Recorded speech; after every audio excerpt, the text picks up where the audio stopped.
Finally, the last thing I want to touch upon Crud is stained. Bloodstained Revelry. No, Curse of the Moon. No, that's Yeah. the other one. This is Good Ritual. start. God damn it! Bloodstained. It's Ritual of the Night. Okay, there you go. Yes, Bloodstained Ritual of the Night. It is. There It just came out on PC and PS4 and Switch. However, do not get the Switch version. Uh, for now, maybe it'll get better later. But Yeah, man. I looked at footage of the Switch version, like just on that boat sequence. Holy shit! Like this, I love the Switch, but man, they gotta figure some shit out with I that. mean, it's not a Switch problem. It's the Yeah, I guess. devs just didn't have time to optimize. Yeah. But they said they're gonna work real hard on it. But in the meantime, if what I say sounds good and you've seen the good reviews and how much people are loving this game, get it on PC or PS4 if you have those options. I played it on PS4. There's only a couple of stuttering issues here and there. There is one boss though that played terribly. I hope they fix that boss. But aside from that, just great experience. Ran at 60 pretty much the whole time. So this is a massive Metroidvania made by Igarashi, the creator of Symphony of the Night and all those fun Castlevanias, where Castlevania evolved from like a really platform-heavy, level-based game to this fast action Metroidvania, which is why it's part of the name, where you explore the castle and you explore the map and you unlock more stuff. This game has that, and it's the best. It's my favorite Metroidvania I've ever played. It's also the most addicting game I've played in a long time, and that's even more addicting than Devil May Cry, which I was big addicted to. It's I cannot stop playing this game. I've Now that I beat it, I can take a break, but like I'm already ready to jump back on in 100%, which is going to take me hours and hours, and I'm super excited to do it. Yeah, and man, like I think the biggest draw to this game for me at least is you really get to choose how you play with all the different like weapons and spells and stuff there are. And it's not even like I feel like a lot of games would probably have you go through the tutorial area and then they start introducing you to these other like weapons and options, but like right off the bat you get a lot of different options to choose how you're going to fight in your move set. You can choose the one that feels nicest to you or just that you think looks the coolest. It's very awesome. Combat in this game is insanely good. There's so much variety. So, first of all the enemies really well designed. They have good patterns. They work well with each other. They got fun attacks.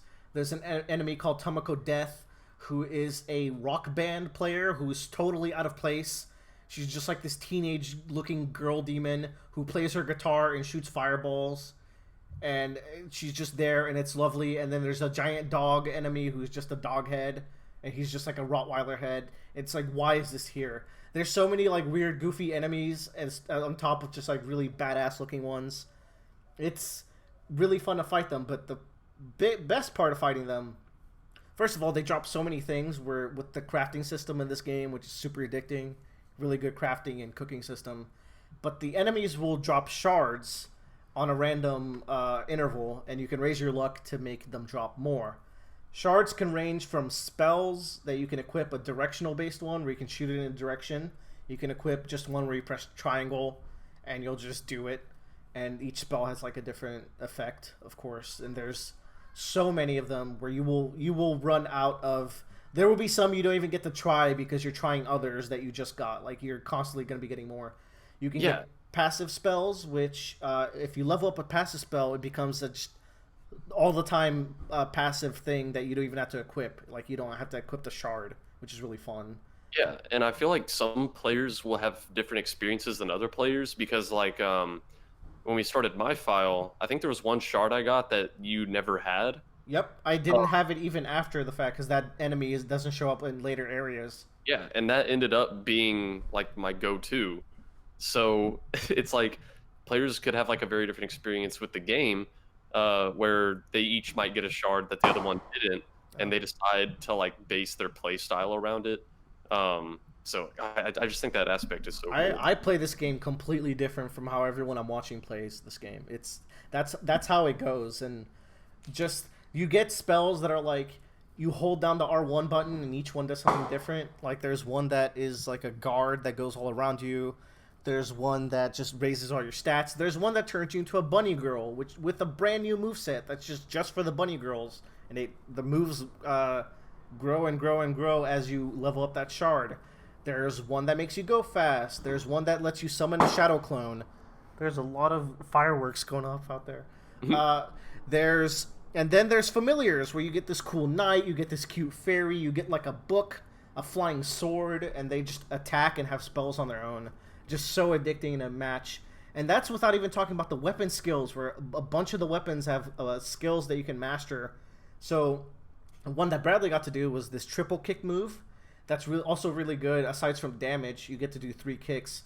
It also lets you get some horizontal momentum, which lets you get to areas where you shouldn't be able to at that point of the game. And if you master that skill, it's a shoe skill. Now every single shoe can use that skill. Yeah, and this becomes this addicting loop. Yeah, speaking of that skill, like it's activated by doing a quarter circle forward that you would be doing in a fighting game. Yeah. Which I thought was really cool that there are skills that are activated by doing certain motions, because like even just like a base weapon will have kind of a variety of things you can do. You can angle your strikes, you can do ducks, aerial attacks, stuff like that. But when you have a limited amount of buttons, you know, how do we do more moves? In some games like Metroid games, you know, you might have to go into a menu, equip your ice missile, like, equip this other move. But it's like, oh, we don't need more buttons and you don't need to swap stuff out. What if we took a page from fighting games and you do a certain motion for the move? Fun fact, they took a page from fighting games in the late 90s because Castlevania games have had that since Symphony of the Night. So it's just a system that he brought over because it just works so well. Shows what I know. No, yeah, I'm just saying. I was always the Metroid half of Metroidvania. Yeah, but maybe you'll dive into the Bloodstained half of it. Yeah, man, this game's so good. For all the people out there who might not have like seen a lot of this game at this point, this is not a Mighty Number 9 situation. Like, God, holy crap! This game is the spiritual successor of all spiritual successors. Like, and it does it so it's the biggest castle. Like, it's such a massive place to explore. The movement options you get are insane. Just to like barely spoil a few. You get this laser that lets you teleport to the end of it, and you can bounce it off of mirrors, which lets you do these zaps to like places you couldn't get to. You get this ability that just inverts the world at any given point, and you can just activate it at any point. Suddenly, there's things in the ceilings that look suspicious, and now you can just interact with them.